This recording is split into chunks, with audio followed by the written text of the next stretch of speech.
Hi everyone, Zan here. So we're going to be trying something new. We're going to be doing this without a script, just to see if we can get the energy a little bit different. I haven't really liked how I sounded on the last few, so we're going to be doing that this time. So, we have to talk about two characters, because I actually really wanted to talk about this series a little bit.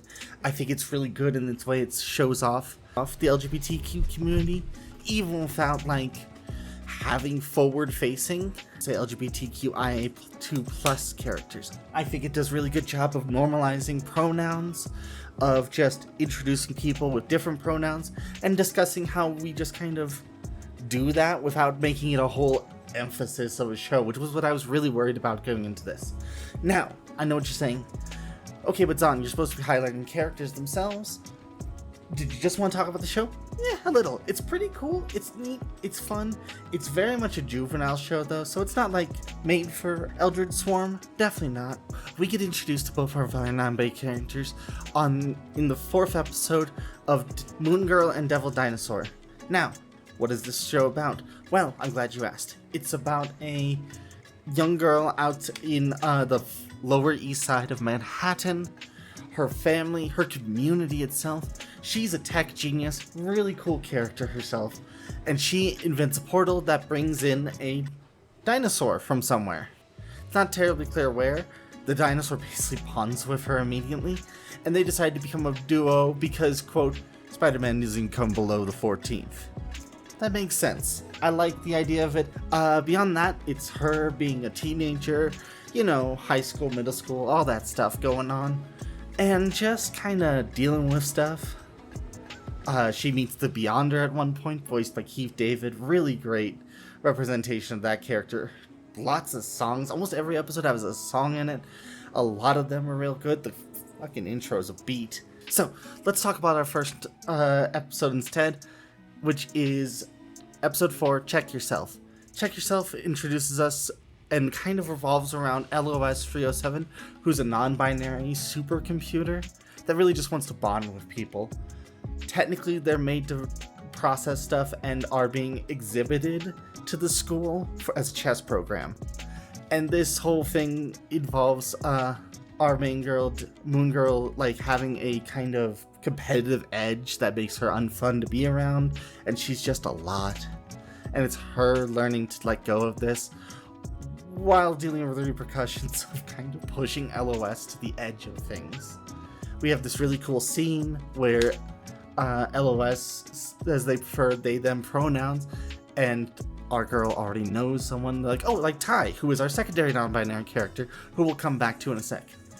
Cool stuff is that LOS-307 is voiced by Asia Kate Dilton, who is a non-binary actor.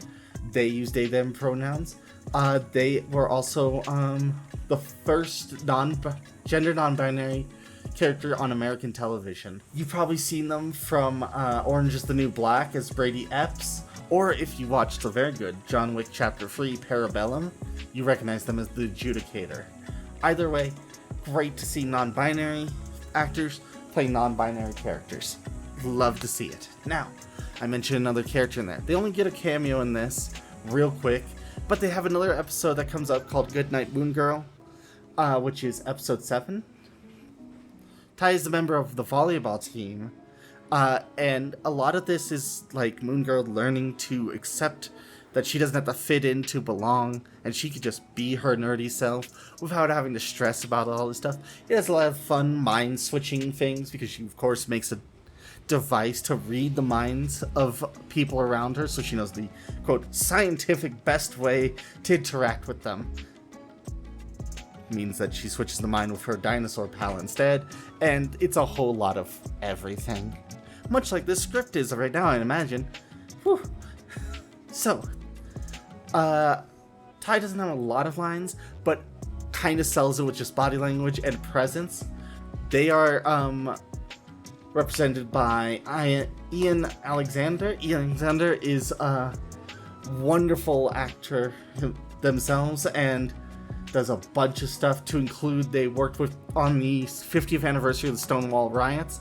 They've been active in the LGBT community for a long time. They play non-binary characters in Star Trek Discovery in Last of Us Part 2. I wonder if that'll come up later.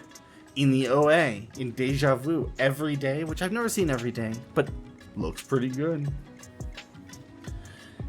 That being said, there's a lot of interesting stuff here. This is a very much a fast-paced one, so I hope this is a bit more of a format you guys want to see. I'd love to hear from you and hear what you think of it. With that being said, we roll on through Jubilation June, and we keep moving with our next character. I can't wait to see you all. Thank you again for the support you're giving this channel, and I look forward to hearing from you again.